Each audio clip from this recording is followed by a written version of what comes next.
주 안에 있는 나에게 딴 근심이 있으랴. 십자가 밑에 나아가 내 짐을 풀었네. 주님을 찬송하면서 할렐루야 할렐루야. 내 앞길 멀고 험해도 나 주님만 따라가리. 그 두려움이 변하여 내 기도 되었고, 전날의 한숨 변하여 내 노래 되었네. 주님을 찬송하면서 할렐루야 할렐루야. 내 앞길 멀고 험해도 나 주님만 따라가리.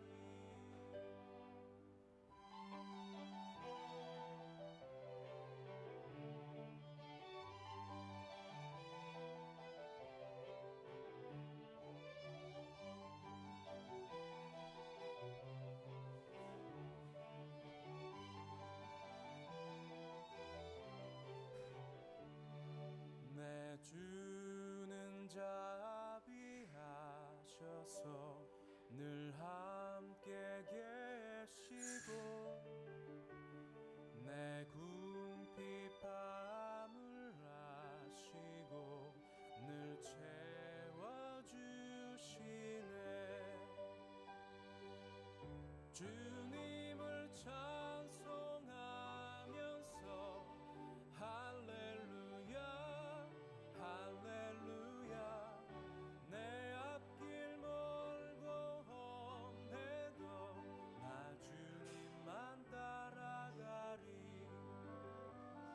나 주님만 따라가리. 나 주님만 따라가리.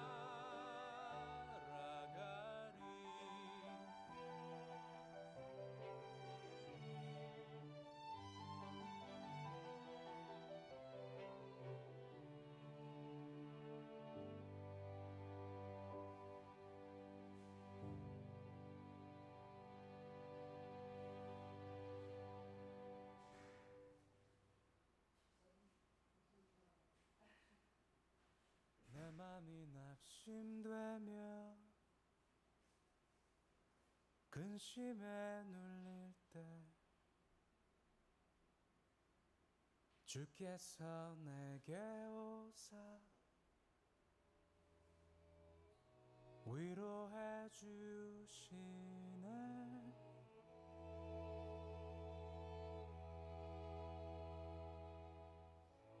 가는 길 캄캄하고 괴로움 많은 날 주께서 함께하며 내 짐을 지시네.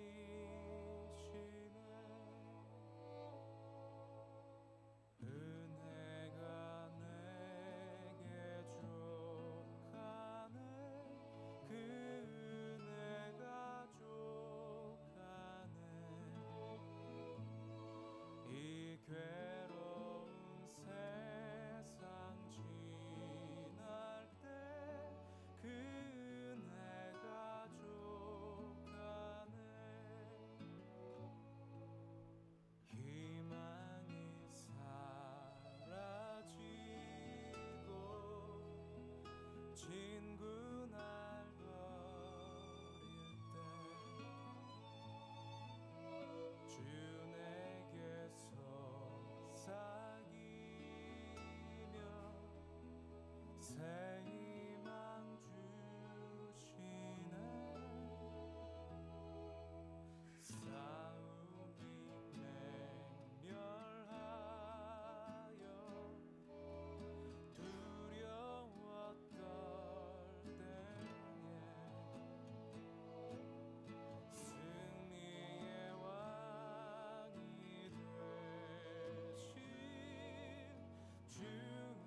셋, 셋.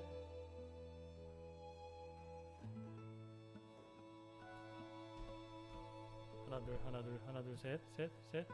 하나 둘 셋.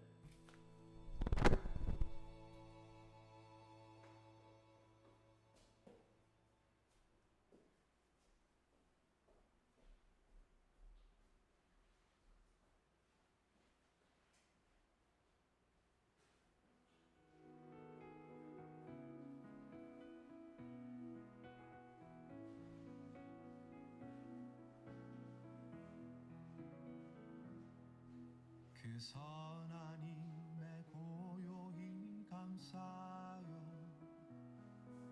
그 놀라운 평화를 누리며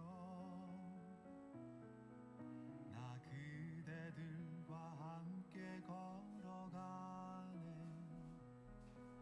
나 그대들과 한 해를 여네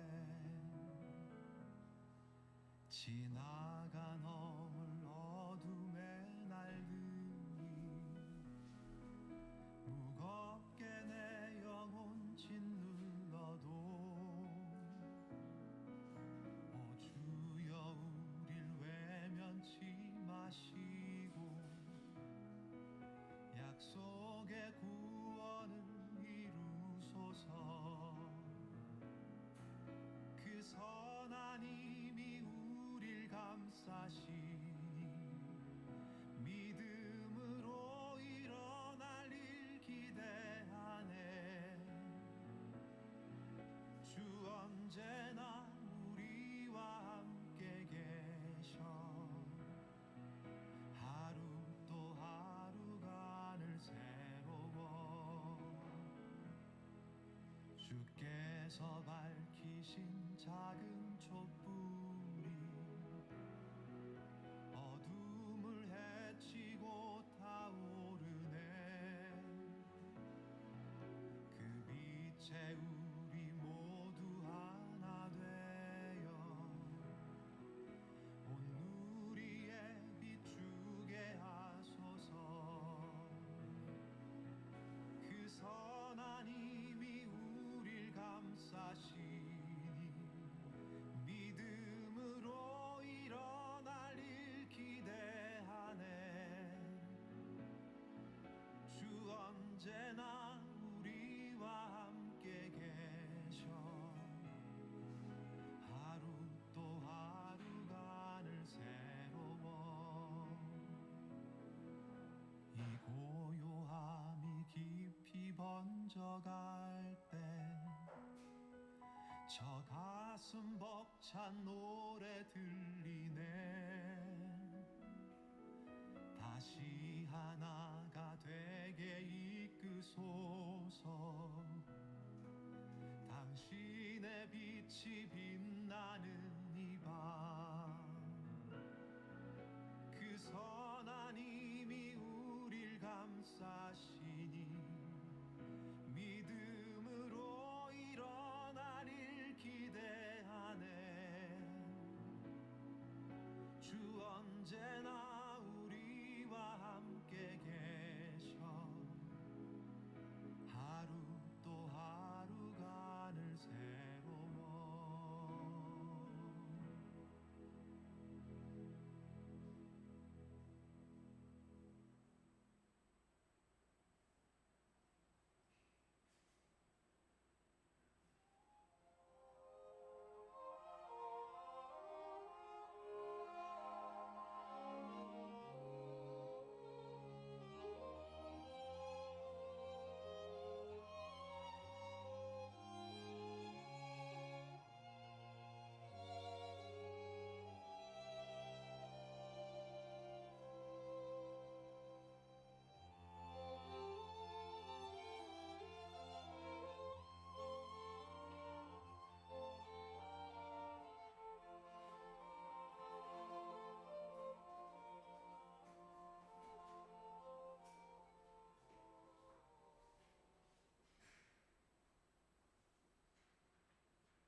목소리 이제는 뵐 수 없는 그 권사님의 찬송 소리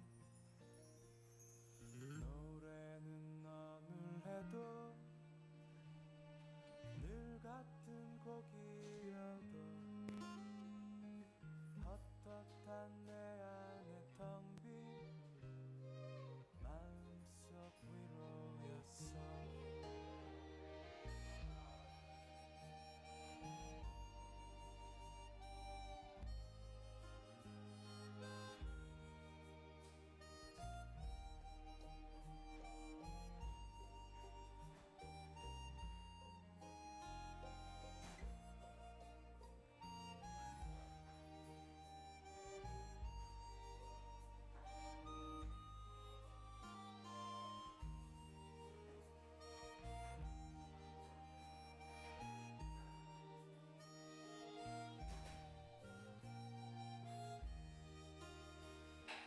그렇듯 노래는 내게로 와 날 지나쳐 흐르는 동안 저기 저 망치의 깃발처럼 내 일상에 나부끼고 그렇듯 찬송은 내게로 와 오히려 나의 삶이 되고 여기 내 곁에 이 기타처럼 날 노래할 수 있게 해 그 안에 가득 고인 날 향한 주님 사랑 비탈길 갔던 내 모습 여기쯤 오게 했지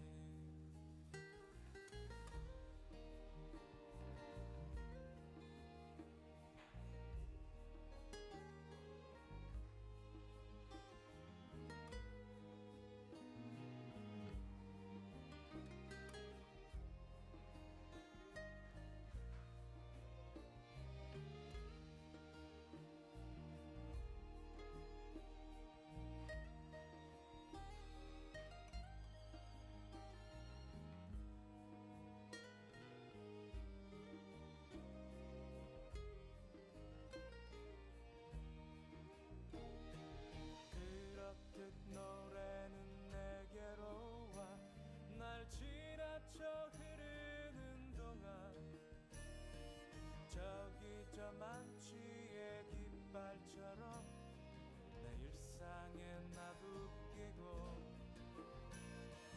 그렇듯 찬송은 내게로 와 오히려 나의 삶이 되고 여기 내 곁에 이 기타처럼 날 노래할 수 있게 해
예배 자리에 나오신 우리 교우분들 반갑습니다. 또 온라인으로 함께하는 모든 분들 모두 환영하고 반갑습니다.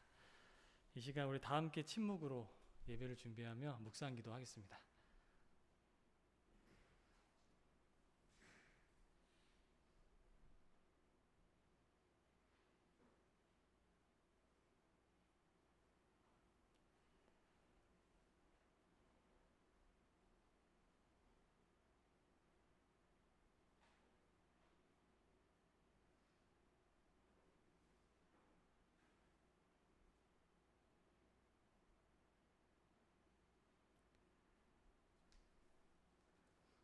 이제 성령 강림절후 12째 주일 예배를 하나님께 드리겠습니다.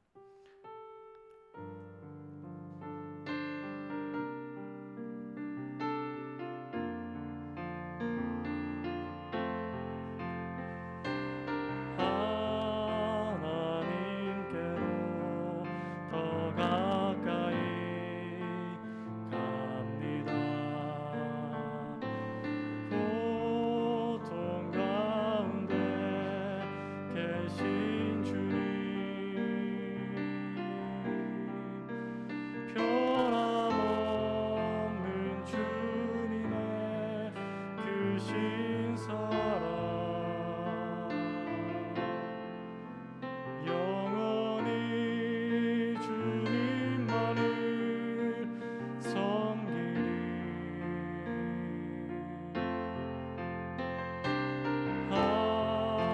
하나님께로 더 가까이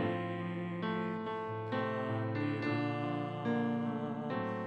고통 가운데 계신 주님,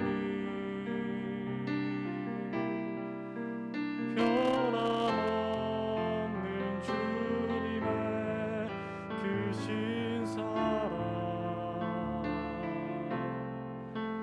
영원히 주님만을 섬기리.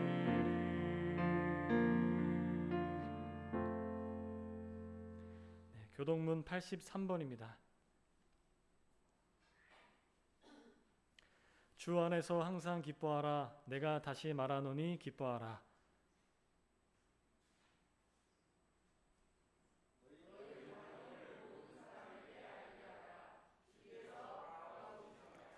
아무것도 염려하지 말고 다만 모든 일에 기도와 간구로 그리하면 모든 지각에 뛰어난 하나님의 평강이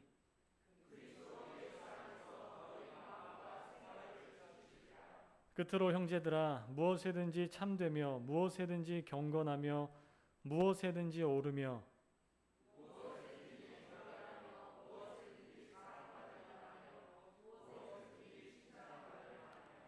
무슨 덕이 있든지 무슨 기림이 있든지 이것들을 생각하라.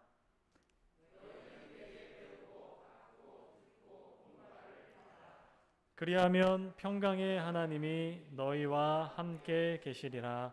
아멘. 사도신경으로 신앙 고백하겠습니다. 나는 전능하신 아버지 하나님, 천지의 창조주를 믿습니다. 나는 그의 유일하신 아들 우리 주 예수 그리스도를 믿습니다.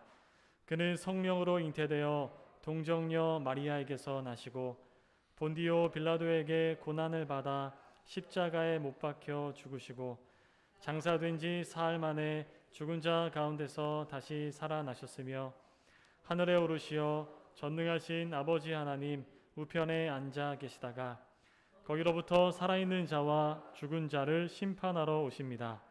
나는 성령을 믿으며 거룩한 공교회와 성도의 교제와 죄를 용서받는 것과 몸의 부활과 영생을 믿습니다. 아멘.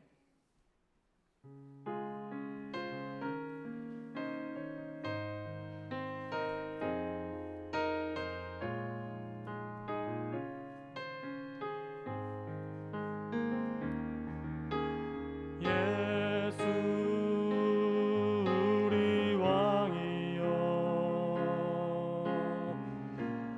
이곳에 오셔서 우리가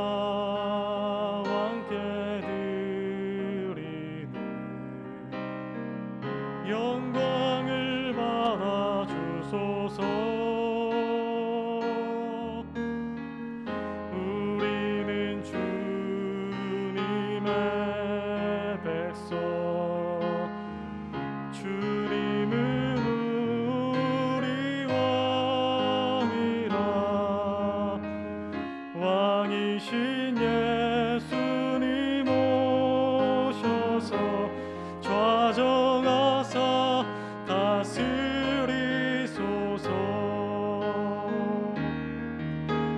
예수 우리 주시여,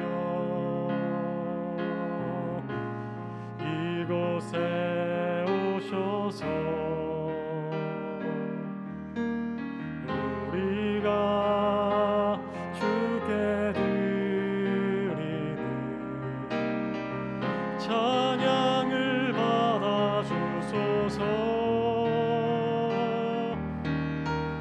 우리는 주님의 종들, 주님은 우리 주시라. 주 대신 예수님 오셔서 이 찬양을 받아 주소서.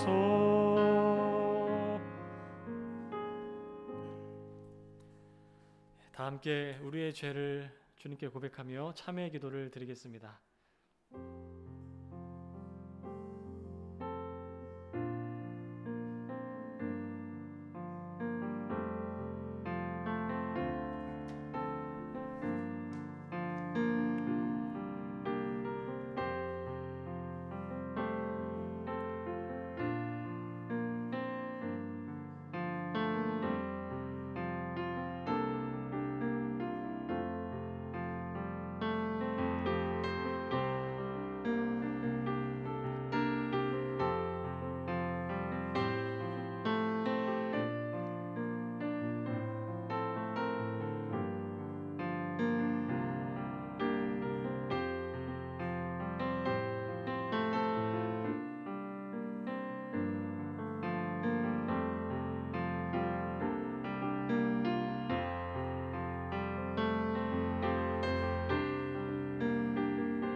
주님을 높여드림이 합당한지 알면서도 때로는 우리의 삶의 짐에 짓눌려 주님을 바라보지 못할 때가 있습니다.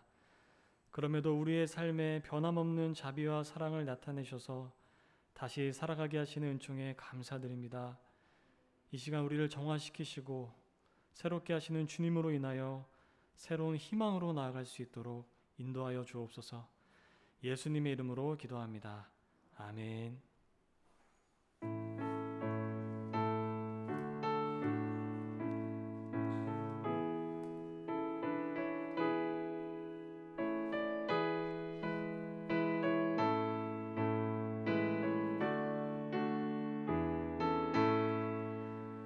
나의 죄를 정케 하사 주의 일꾼 삼으신 구세주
다 함께 하나님께 기도드리도록 하겠습니다.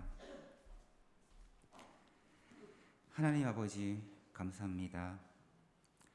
각자의 자리에서 각자의 사정으로 분주히 보내던 한 주일이 지나고 이렇게 거룩한 자리에 다시 모여 주님께 예배 드릴 수 있게 해주심을 감사드립니다.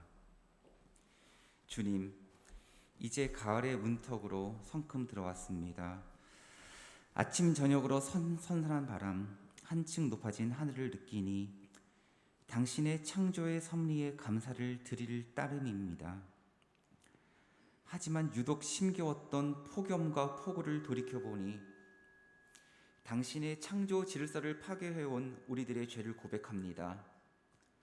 주여, 그동안 기후 위기를 외면해온 우리의 죄를 깊이 참회하오니 우리를 창조 질서 회복의 도구로 써 주시옵소서. 주님, 지난 예배 시간 야비발 목사님을 통해 에티오피아 성도들의 신앙의 역사를 알게 하심을 감사드립니다. 이 세상 곳곳에 주님의 말씀을 선포해온 사도들의 발자취가 있음에 그분들로 인해 우리가 주님께 예배드릴 수 있음에 또한 감사드립니다. 이곳 한국에서 오늘 이 시간에도 애타는 심정으로 기도를 하며 고국 에티오피아를 그리워하고 있을 성도들의 마음을 위로하여 주시옵소서. 성자의 피는 교회의 씨앗이다라고 하신 옛 교부의 신앙 고백을 우리가 아오니 에티오피아 땅에 전쟁과 폭력, 종교 박해가 하루빨리 끝나게 하여 주시옵소서. 주여, 아직도 세상 곳곳에는 폭력과 갈등이 끊이지 않고 있습니다. 화평케 하는 자는 복이 있다고 하신 주님, 우리를 평화의 도구로 써 주시옵소서. 주님, 이 땅 한국의 역사에도 수많은 폭력과 갈등이 얼룩져 왔습니다. 지금 우리 청년부 형제 자매들이 아름다운 섬 제주를 찾아 그곳에서 피 흘린 아벨의 통곡을 듣고 있습니다. 우리 청년부 형제 자매들이 다들 무사하고 건강한 모습으로 아름다운 여정을 잘 마칠 수 있도록 하여 주시고 그 여정을 통해 역사를 바라보는 조망이 더욱더 넓어지고 깊어지도록 하여 주시옵소서. 현실의 아픔에 단단히 뿌리박은 신앙을 성장시켜 주시옵고 그들의 신앙이 성숙해짐에 따라 우리 사랑누리 교회가 더욱 하나님 보시기에 아름다운 공동체로 자라나게 하여 주시옵소서. 주님, 이제는 선진국의 반열에 들어섰다고 자부하는 대한민국 이 땅에도 여전히 가난과 질병으로 인해 스스로 목숨을 끊는 사람들이 있습니다. 하지만 그들의 아픈 사연을 접하고도 그저 무덤덤하게만 느끼고 마는 저의 무뎌진 마음을 참회합니다. 슬퍼하는 자는 복이 있다고 하신 주님, 내 이웃을 내 몸처럼 사랑하라고 하신 주님, 저희에게 이웃의 아픔을 나의 아픔처럼 애통케 하는 마음을 주시옵소서. 내가 가진 소유물은 나의 것이 아니라 모두 당신께서 베풀어 주신 것이오니 더 이상 가난의 목숨을 끊는 사람이 없는 세상을 만들도록 우리를 정의의 사도로 써 주시옵소서. 주여, 이 가을 우리의 신앙이 더욱더 맑아지고 높아지고 풍요로워지도록 우리 모두를 이끌어 주시옵소서. 예수님의 이름으로 기도드렸습니다. 아멘.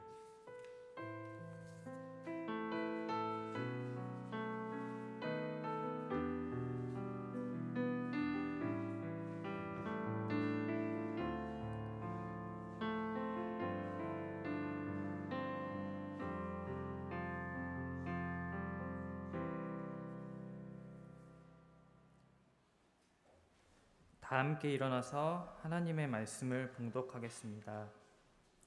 오늘 하나님께서 우리에게 주시는 말씀은 구약성경 출애굽기 3장 5절에서 8절입니다. 이 말씀을 제가 봉독하겠습니다. 하나님이 이르시되 이리로 가까이 오지 말라. 내가 선 곳은 거룩한 땅이니 내 발에서 신을 벗으라. 또 이르시되 나는 내 조상의 하나님이니 아브라함의 하나님, 이삭의 하나님, 야곱의 하나님이니라. 모세가 하나님 배웠기를 두려워하여 얼굴을 가리매 여호와께서 이르시되 내가 애굽에 있는 내 백성의 고통을 분명히 보고 그들이 그들의 감독자로 말미암아 부르짖음을 듣고 그 근심을 알고 내가 내려가서 그들을 애굽인의 손에서 건져내고 그들을 그 땅에서 인도하여 아름답고 광대한 땅, 젖과 꿀이 흐르는 땅, 곧 가나안 족속, 헷 족속, 아모리 족속, 브리스 족속, 히위 족속, 여부스 족속의 지방에 데려가려 하노라. 아멘. 이 말씀을 통해 하나님께서 우리에게 은혜 주시기를 원합니다.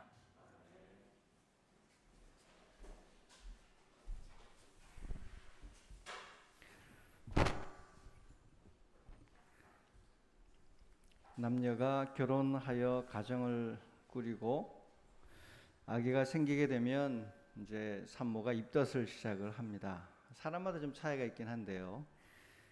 심한 사람은 정말 심한 것 같더라고요. 아마 아기가 자기 이제 생겨났으니까 자기를 좀 알아달라고 한껏 자기 유세를 하는 것인지도 모릅니다. 입덧은 지켜보는 것만으로 되게 힘듭니다. 저희 집도 큰애 가졌을 때 엄청 힘들었는데 둘째는 좀 낫다고 그러는데 웬걸요? 둘째도 여전히 힘들더라고요. 저희 둘째 때는 2002년 월드컵 시즌이었습니다.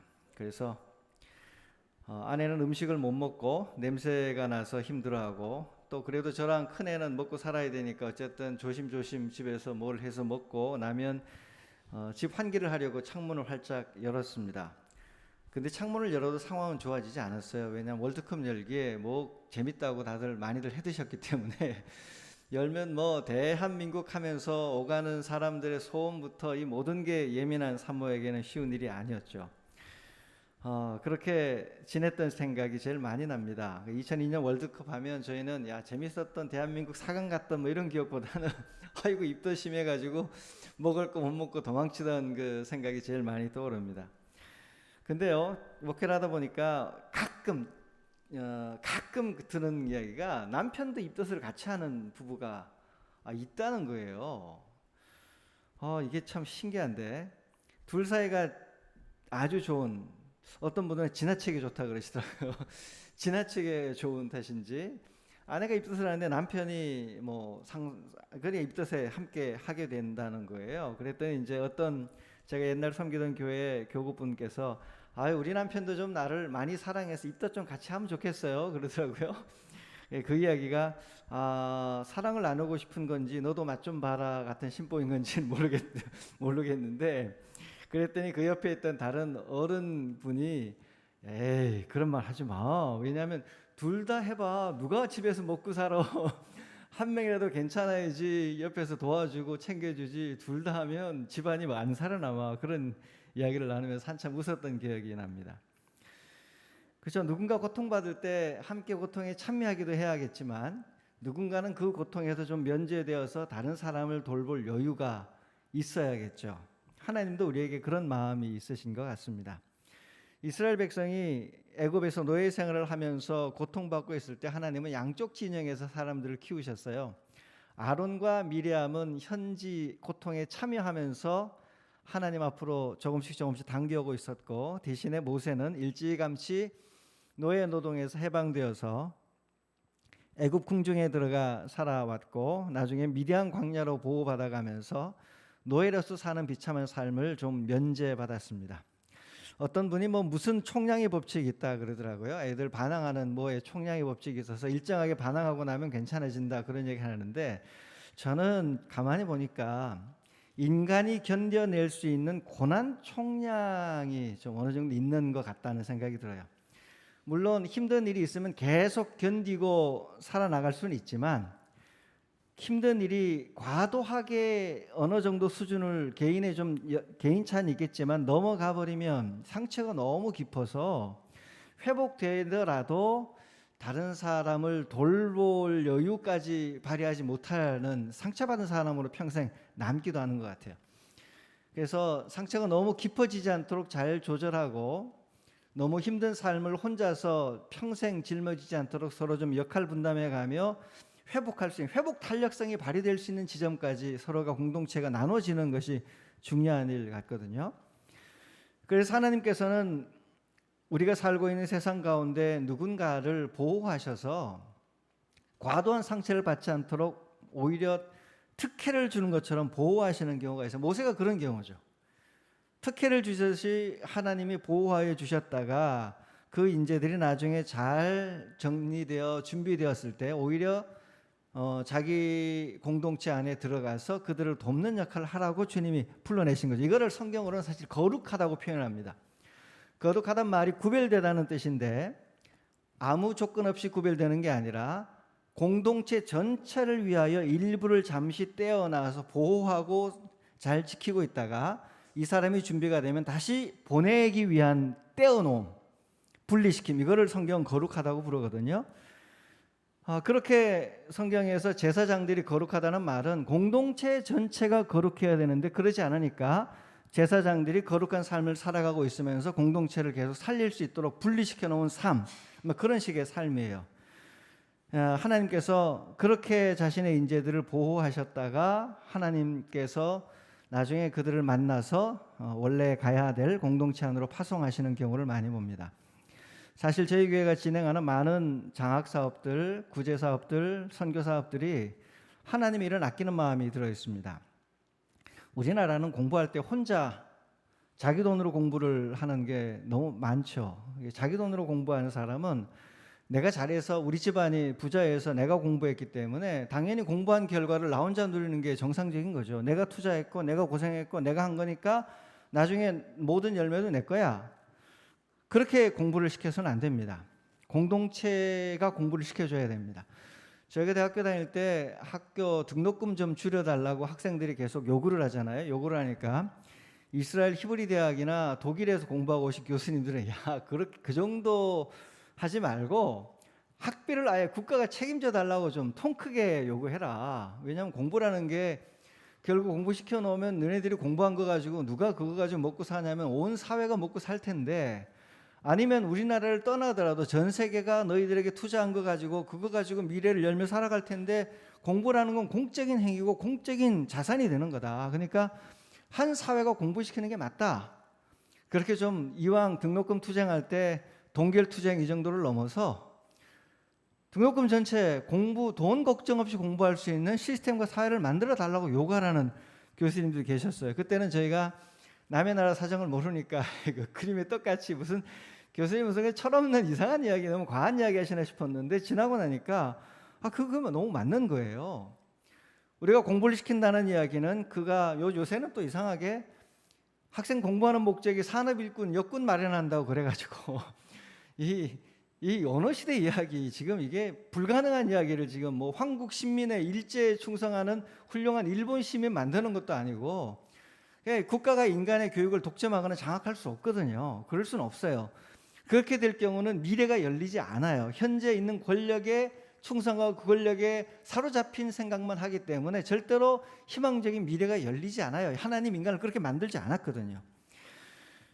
하나님은 각 사람이 공적인 존재로 하나님을 만나 자유롭고 다양하게 생각하고 사고하며 자라가다가 어떤 먼 미래에 그가 필요할 때 그가 가진 생각들이 그 공동체에 굉장히 중요한 시기가 올 수 있도록 모든 살아갈 것들을 만들어 주시는 분이라는 거죠. 그렇게 인재를 공동체가 섬겨서 키워내고 공동체의 빚진 자로 공부해 가고 성장해 가도록 만드는 일이 굉장히 중요합니다.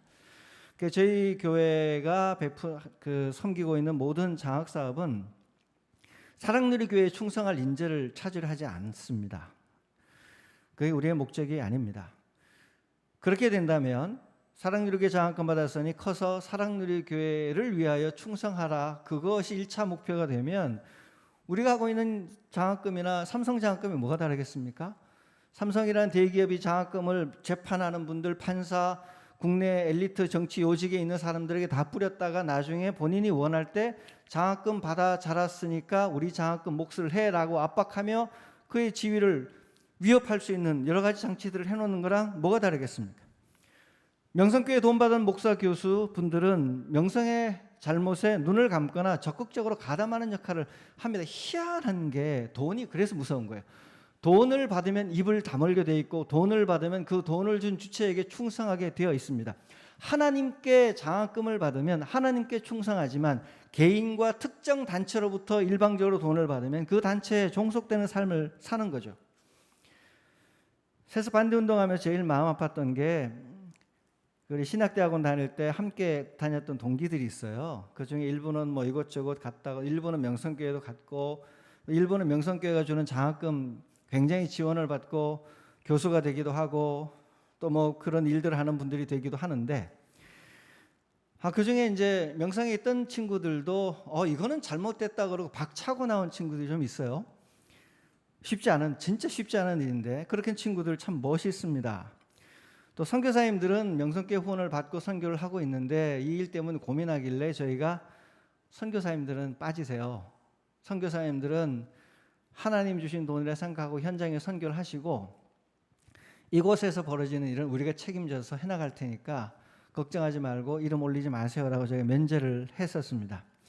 근데 이제 명성의 돈을 받고 공부하던 이들이 학자의 양심, 목사의 양심 버리고 세습을 옹호하는 돌격대가 되어 있는 경우가 있었어요. 아직도 기억이 생생한데 동남노예 앞에서 제가 세습이 잘못되었다고 이야기를 하고 또 명성 측 분들에게 조롱을 당하고 있을 때 그 앞에서 명성 장로님들과 히히득거리며 몸 장난치면서 막 하던 분이 누구냐면 저희 신대원 동기 선배, 형님 뻘 되는 나이 좀 있었던 분이에요. 같이 성지순례도 같이 갔었고 알던 분인데 우리 앞에서 그 광경을 보고 야 이게 인생이 참 무섭구나.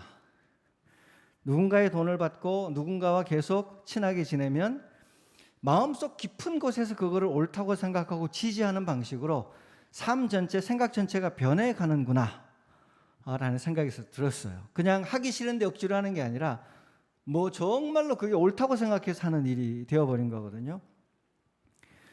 저런 인재가 되지는 말아야지. 저런 인재가 되라고 우리가 하나님이 거룩한 하나님의 자원을 소진하지 말아야지라는 생각을 갖게 되었습니다. 우리 교회 모든 장학금은 우리 교회를 위하지 않고 하나님 나라를 위합니다. 우리가 잘못할 때 우리를 꾸짖어줄 인재를 원하는 겁니다. 우리가 길을 잘못 갈 때 우리 교회와 연관이 있던 분들이 오히려 나서서 사랑교회 교회가 이렇게 가면 안 됩니다라고 외치며 우리를 채찍질해줄 인재, 그 인재가 우리를 하나님 나라에서 살게 만들기 때문에 그렇습니다. 애굽 궁정의 장학금을 받고 애굽 체제의 하수인이 되지 말라고 하나님은 모세를 거기서 빼돌리셨고 광야 미리한 장인의 장학금을 받으며 장인 집에서 하숙하듯 살게 만드셨던 이유가 거기에 있습니다. 우리 교회 모든 자녀들이 어디에서 어떤 형태로 자라나고 있든지 그들은 하나님 나라의 인재가 되기를 바랍니다. 조건 없는 하나님 나라의 하나님의 장학금을 받을 때 눈치 보지 말고 하나님 나라 일에 매진하는 그들을 사랑하시는 하나님을 만나게 되기만을 바랍니다. 돌아보면 저도 그런 형태의 장학금을 받지 않았던 게 참 내 인생에 다행이다 생각이 들 때가 있습니다. 주로 받았던 장학금이 뭐 이런저런 장학금 중에 기억이 나는 게 대학 들어갈 때 그 시골 교회에 학교 다니다가 수요일만 그 교회를 갔는데 수요 예배를 갔는데 대학 들어갔다 오고 그 교회 성도들 조그만 교회 성도들이 학교 옆에 있던 교회 성도들이 장학금 10만 원인가 주셨어요. 제가 잊을 수 없어요. 아무 조건 없는 장학금이에요. 진짜로. 우리 교회에 와서 기도하고 있던 학생이 학교를 갔다는 걸로 주던 격려의 장학금 잊을 수 없습니다. 교회에서 청년부 생활할 때 청년부 선배들이 알게 모르게 모자라는 월세를 보충하며 생존하게 해줬던 장학금 제가 잊을 수 없습니다. 제가 그런 도움을 받고 누리면서 내가 이거 어떻게 갚아야 되지 고민하자 선배가 그랬어요. 너 목회할 가능성이 매우 높은데 목회하든 안 하든 내가 너에게 베푼 것을 우리에게 갚을 생각하지 말고 앞으로 네가 만나는 사람들에게 베풀면 그게 우리한테 하는 거나 마찬가지니까 고민하지 말고 그냥 받아달라고 그랬던 기억이 나는 거예요. 제가 앞에 있던 교회 한 군데에서는 제가 사임을 하겠다고 했을 때 담임 목사님이 좀 남아있어 유학을 보내주거나 저기 동두천 쪽에 개척을 시켜줄게라는 이야기도 같이 차를 타고 올 때 이야기를 제가 들은 적이 있거든요. 제가 그런데도 거기를 사임하고 그 뒤에 얼마 후에 일산두리교회로 왔어요. 왔어요. 제가 그때 그 제안에 목사님 네 알겠습니다. 그러고는 거기서 유학 자금 받고 공부를 더 했거나 뭔가를 했으면 지금 제가 뉴라이트 가 있었어야 될 겁니다. 아마 뉴라이트 아니면 적어도 거기에 준하는 곳에 얽혀서 지금 제가 해야 될 일들, 목소리를 높여야 될 일들 하나도 하지 못한 채로 인간관계와 돈의 영향력 아래 짓눌려 살았을 가능성이 매우 큰데, 하나님은 그럴 때마다 저에게 나타나셔서 받지 말아라, 떠나라, 여기 얼매여서 너희 인생 전체를 작은 혜택과 이익에 볼모 잡혀 살지 말아라고 감동을 주셨고, 저는 떠나올 수 있는 용기를 가졌었습니다. 지나고 생각하니까 그 모든 것들이 하나님이 무엇을 시키실까를 염두에 두고 준비하셨던 하나님의 놀라웠던 준비 같다는 생각이 참 많이 들어요. 우리 성도들 여러분의 삶이 고단하고 넉넉하지 않을 수 있고 우리가 자녀들을 위해 해주는 것들이 충분하지 않을 수 있지만, 우리 자녀들이 불이한 돈을 받아가며 공부하고 무리하게 잘못된 방식으로 세상에서 출세하다가 나중에 하나님이 주신 본연의 소명을 잃어버린다면 얼마나 큰 손실이겠습니까? 그러지 않고 살아가는 것이 훨씬 복된 삶이니 그 삶 안에서 주님을 만나가도록 축복해 주시고 기도해 주시기를 바랍니다. 하나님은 그렇게 모세를 보호해 놓고는요, 모세가 자기 혼자 자기 행복 찾아서 무한대로 홀홀 날아가도록 만들지 않았습니다. 한 40년은 그래도 미디안 땅에서 좀 지냈잖아요. 그런데 하나님 그들을 만나서, 모세를 만나서 하나님 자신의 인재로 가야 될 곳으로 불러내는데, 그때 비로소, 그러니까 모세가 하나님이 누군지 몰라요, 제대로. 그리고 그냥 미디안 땅에서 행복하게 살았고 잘 지냈는데, 하나님이 모세를 만나서 그때 비로소 어떤 하나님인지를 정확하게 모세에게 가르쳐 줍니다. 7절 말씀 우리 한 번만 함께 같이 읽어볼까요? 여호와께서 이르시되 내가 애굽에 있는 내 백성의 고통을 분명히 보고 그들이 그들의 감독자로 말미암아 부르짖는 부르짖음을 듣고 그 근심을 알고. 여러분, 우리 하나님이 이런 분이라는 거예요. 요 7절에 나오는 이 하나님 한 번만 더 보여주실까요? 이 7절에 나오는 하나님의 모습을 닮은 영적 경험은 진짜고요. 누군가 기도원에 가서, 놀라운 곳에 가서, 어떤 교회 가서 예배를 드리면서 엄청난 누군가를 만났다고 영적 경험을 엄청나게 자랑하더라도 요 7절에 나온 하나님의 모습이 발견되지 않으면 그 영적 경험은 가짜인 겁니다. 요 7절에 나오는 모습 때문에 예수님께서 이 땅에 오셔서 우리의 삶에 참여하신 거였거든요. 하나님이 이런 분이기 때문에 이것이 영적 분별에 굉장히 중요한 일입니다. 요 7절을 원문대로 번역하면요, 맨 뒤에 나오는 그 근심을 알고는 따로 떨어진 한 문장이에요. 그 앞에 왜냐하면이라는 이유를 말하는 문구가 보통은 들어가요. 그래서 내가 애굽에 있는 백성의 고통을 알고 그들의 감독자로 말미암아 부르짖음을 듣고 들었다. 왜냐하면 내가 그들을 알기 때문이다 라고 되어 있어요. 또는 내가 정말로 알기 때문이다 라고 되어 있어요. 여기 나오는 이제 왜냐하면에 해당하는 히브리어가 키라는 단어인데, 왜냐하면이라는 뜻도 되고 문장에 따라서는 강조하는 정말로 그랬다 라는 뜻도 됩니다. 그래서 이제 세번역 성경을 읽어보면 분명히 알고라고 강조로 번역을 해놨고요. 영어 성경을 한번 비교해서 읽으시면 그 앞에 for라는 단어를 써서 왜냐하면이라고 설명하는 문구로 뒷문장을 따로 뗍니다. 자, 그러면 하나님이 그 근심을 안다, 하나님이 안다는 것이 그래 니네들 힘들고 괴로운 거 내가 알지, 그냥 정서적으로 그냥 머릿속으로 이지적으로 안다는 게 아니라는 거예요. 어떻게 아시는 거냐 하면 그 앞에 나오는 문장을 보시면 하나님이 분명히 본다, 듣는다고 하시잖아요. 여호와께서 이르시되 내가 애굽에 있는 내 백성의 고통을 분명히 보고, 하나님이 시각적으로 고난받고 있는 사람들의 현장을 카메라로 찍어내듯이 샅샅들이 본다는 거예요.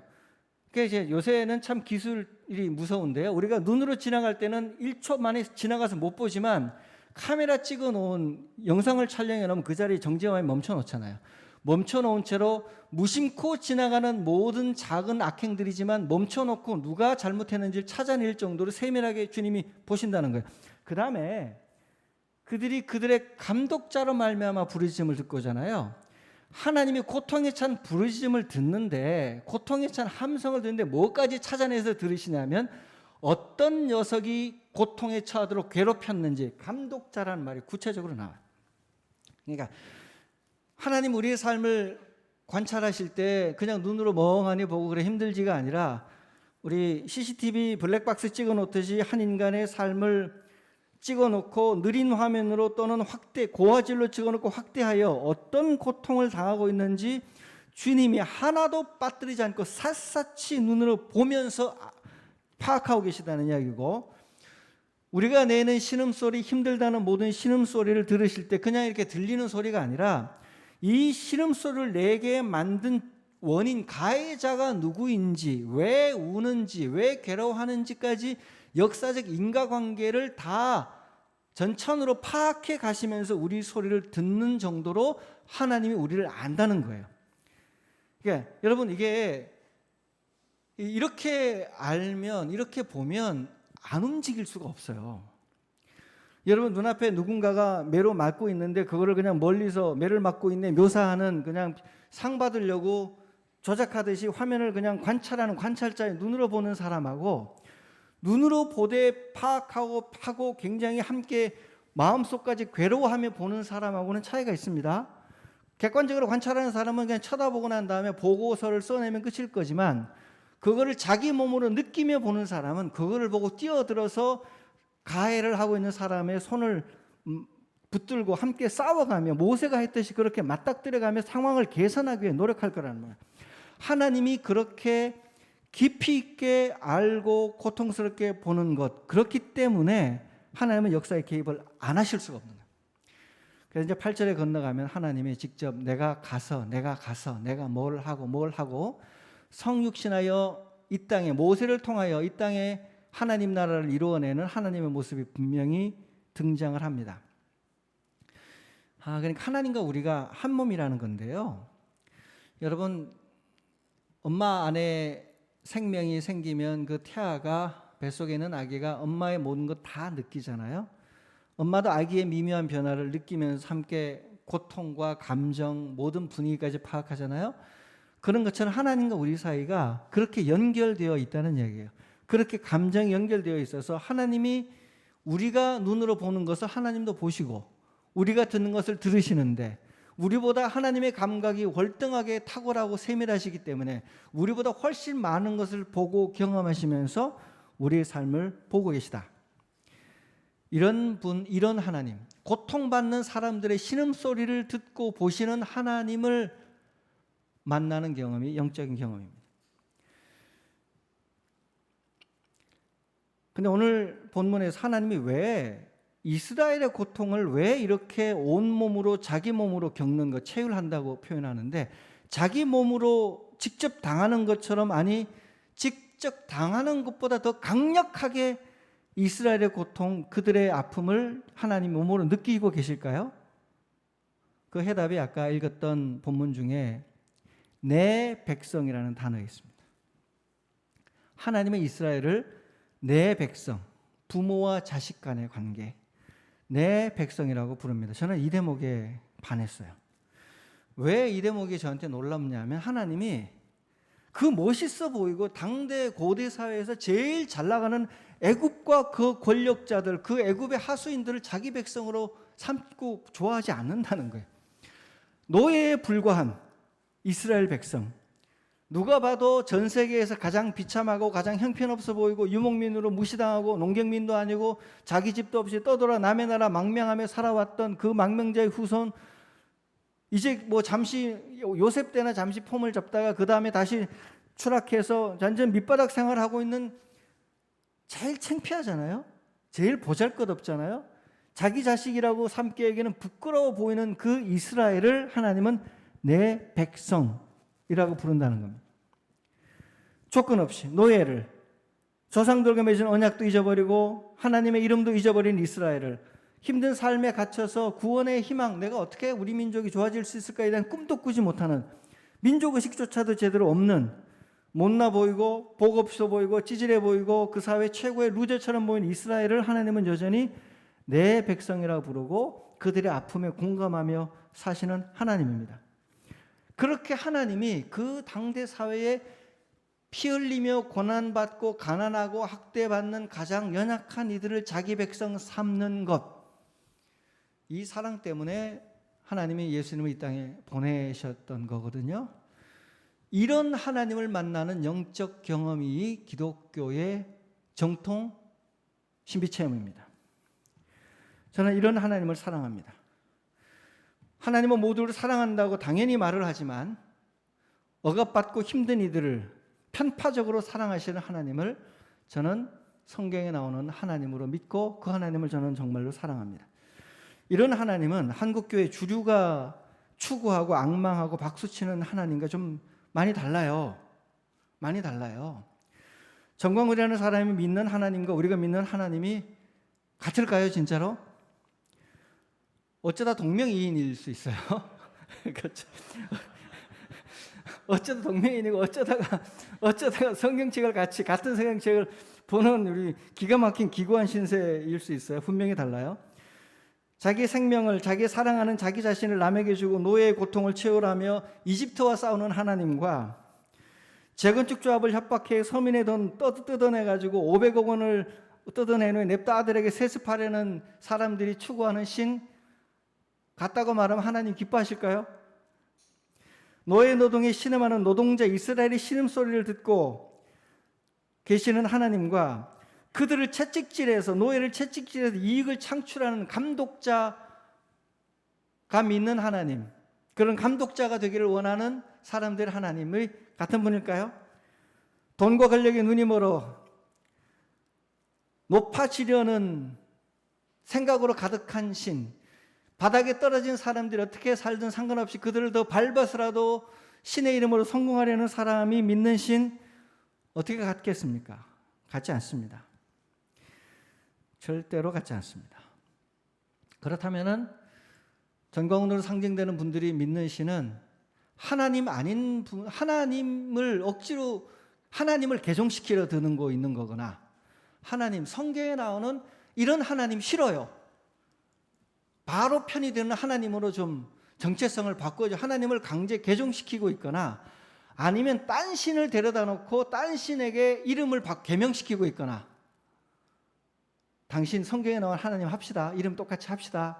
바알을 데려다 놓고 이름을 여호와라고 바꿉시다라고 이름을 개명하고 있거나, 하나님 자신의 본질을 바꾸려고 하나님을 강제 바알 신앙으로 개종시키고 있거나, 둘 중에 하나가 아니면 뭐가 있습니까?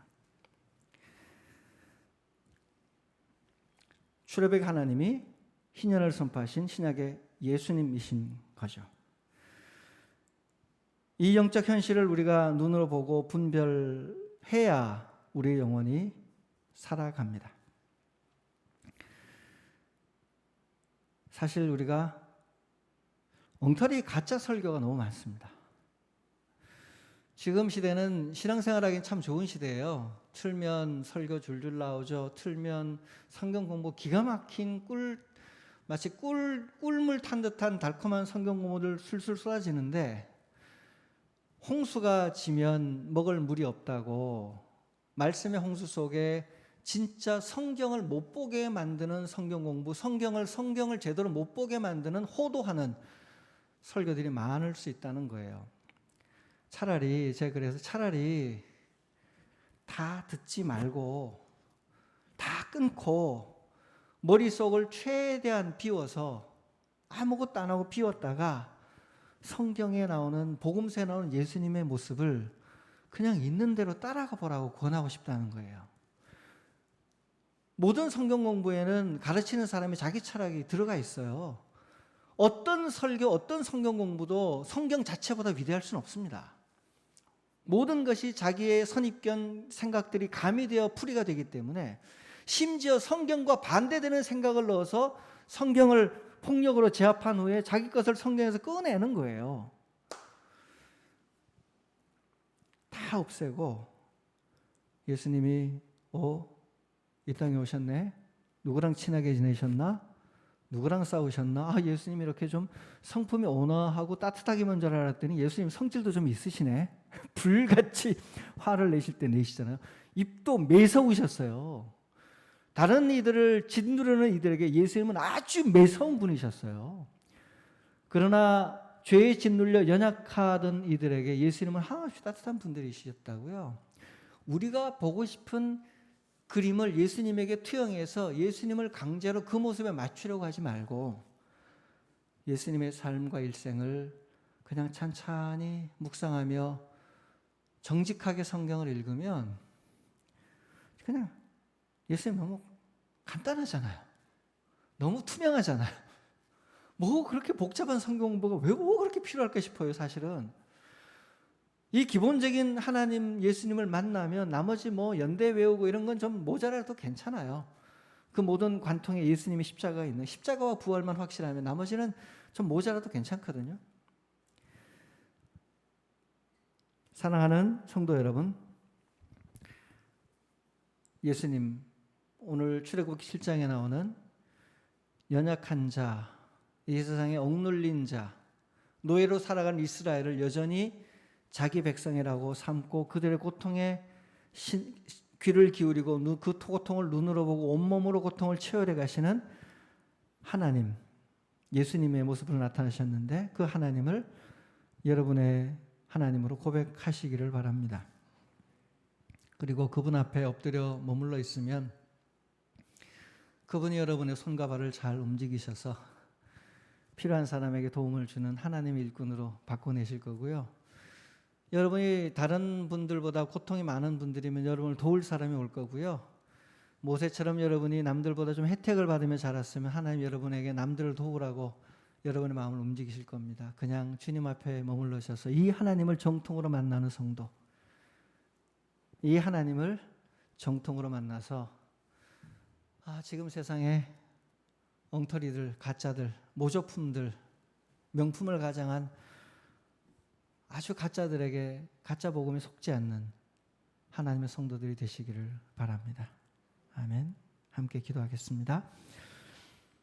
기도하실 때 오늘 하나님 우리의 영을 분별하게 하셔서 우리도 속지 말고 이 예수님을 진심으로 아는 성도 되게 해달라고 기도해 주시고, 청년들이 지금 제주도 가 있는 이유가 이거거든요.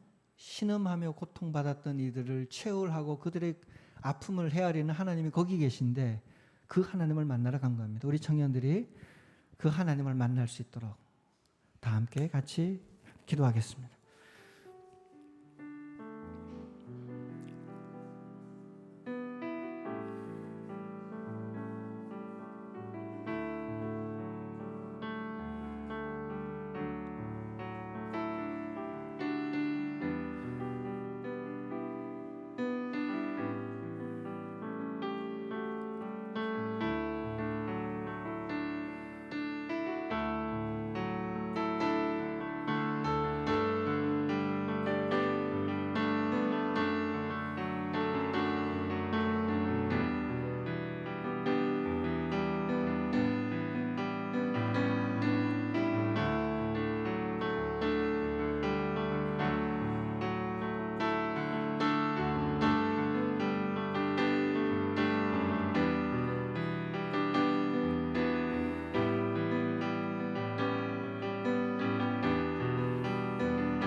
하나님, 저의 영을 맑게 하사 거짓된 것들에 속지 않게 하여 주십시오.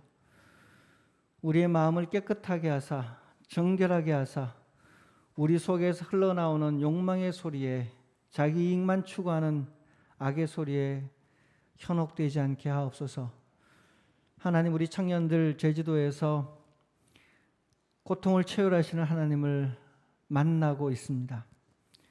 고난받았던 분들과 만나 그들의 아픔을 하나님처럼 보고 듣고 그들의 아픔을 치유하고 위로하는 하나님의 인재가 되어가려고 주님 그곳에 머물고 있으니 우리 청년들을 불쌍히 여겨주셔서 하나님을 만나게 하여 주시옵소서.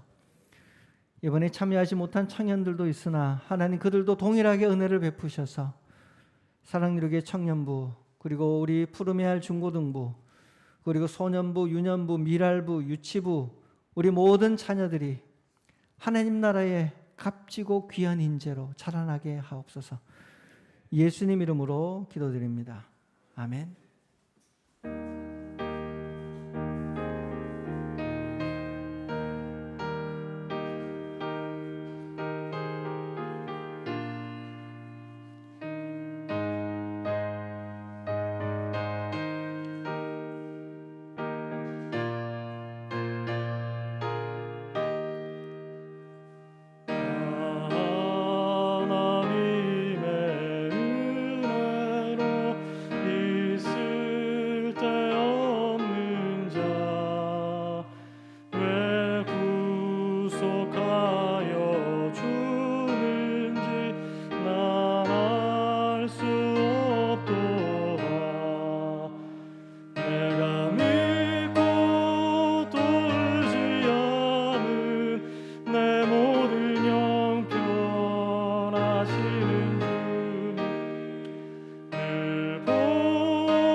나는 확실히 아네.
향기로운 산재를 주님께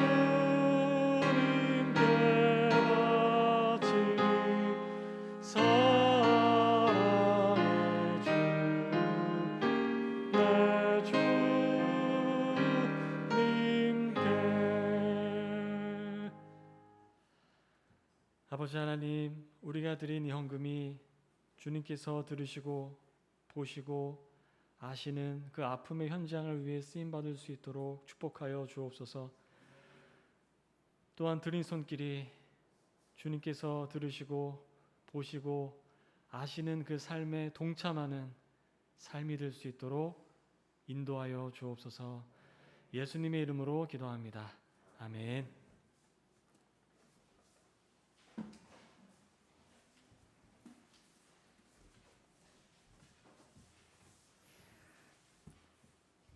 한 주간 잘 지내셨습니까?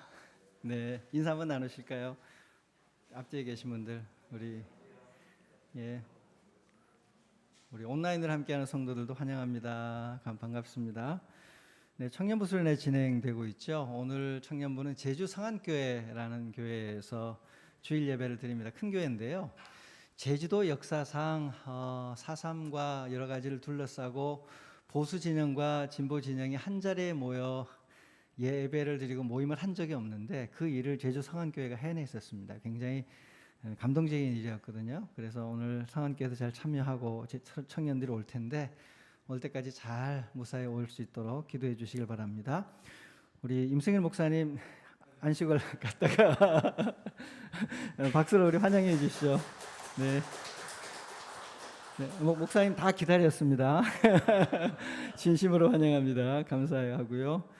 2부 예배 후에 재직회가 열릴 거예요. 근데 1부에 오시는 분들이 교사로 섬기시고 계셔서 재직회 참석하기가 여의치 않을 수 있거든요. 그래서 재직회 안건 중에 저희가 6층 식당 공간을 어떻게 해야 될까? 이 문제는 식사를 계속해서 예전처럼 할 수 있을까? 아니면 다른 방식을 찾아볼까와 연동이 되어 있어서 그것에 대한 의견을 좀 여러분께 묻고자 합니다. 1부 예배에 오신 우리 재직들은 좀 남아서 좀 누구든 괜찮습니다. 의사 표현을 좀 해주실 수 있도록 김성수 장로님 예배 끝난 후에 잠깐 설명드리고 의견을 좀 받을 수 있는 걸로 하겠습니다. 남아주시기를 부탁을 드립니다. 자, 우리 이제 다음 주 주일 예배부터는 1부, 2부 찬양팀 다시 시작이 되고요. 예배 형식도 이제 다시 예전처럼 돌아가겠습니다. 9월 7일 이번 주가 다음 주 수요일부터 수요 기도회 재개가 됩니다.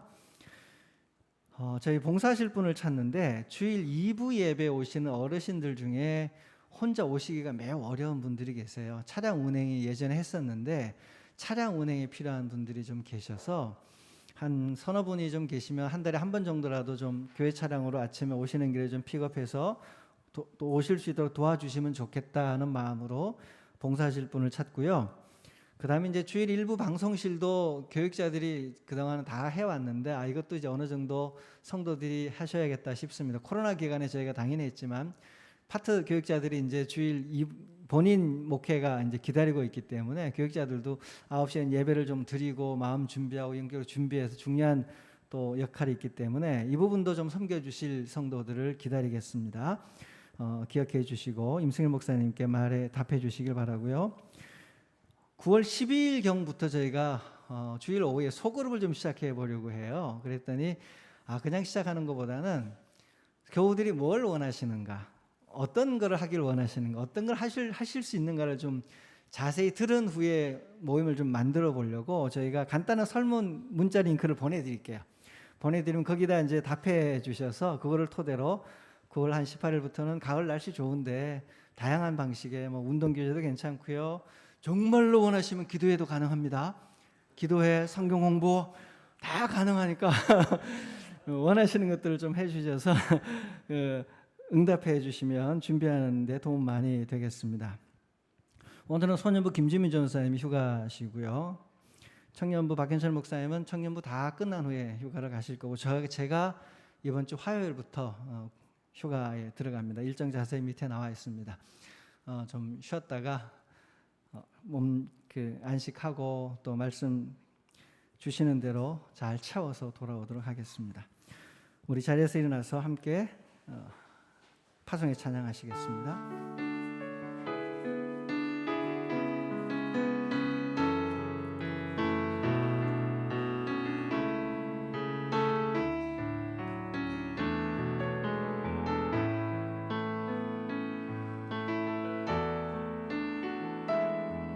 예수 우리들의 밝은 빛 은혜와 긍휼을 베푸시는 주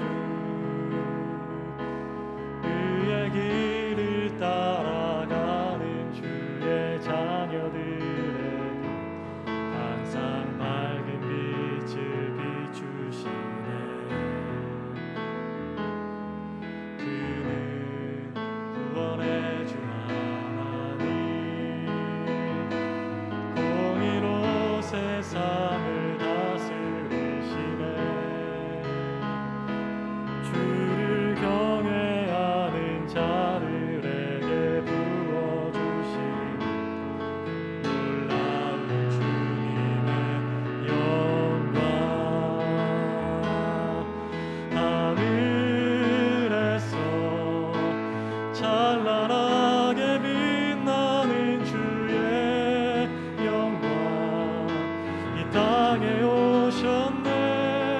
어둠을 밝히고 새 생명 주시네. 영원히 빛나는 나의 예수님 높이 영광과 찬양 받으실 그 이름 경배합니다. 슬픔을 거두고 내게 자유 주시네. 기쁨의 노래를 영원한 나의 빛 예수께.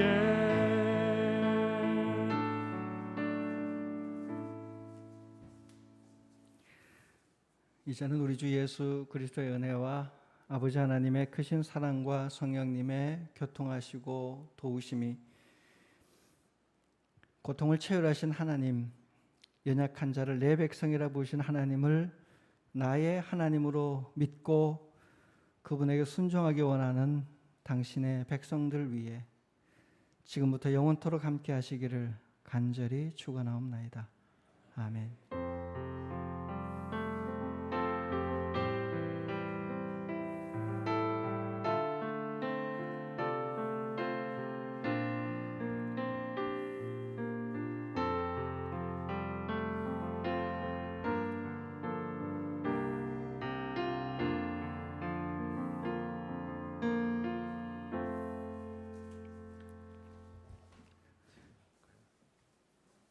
네, 예배를 마쳤고요. 임승일 목사님 가정이 안식을 잘 다녀오셔서 감사의 화목제물을 떡 화목제물을 하나님께 드렸습니다. 그 전에 이제 아까 광고된 대로 우리 김성수 장로님 나오셔서 교회 공간에 관한 중요한 의견을 좀 설명을 드리고 함께 의견을 제시하실 수 있는 방법을 알려주시겠습니다. 예, 안녕하세요. 김성수입니다. 반갑습니다. 예, 그동안 그 2021년하고 22년에 그 운영위원회에서 내부로 이렇게 공간 소위를 만들어 가지고 공간에 관련한 논의를 좀 계속 해왔어요. 그래서 운영위원회는 계속 보고했는데 재직분들께는 한 번도 보고한 적이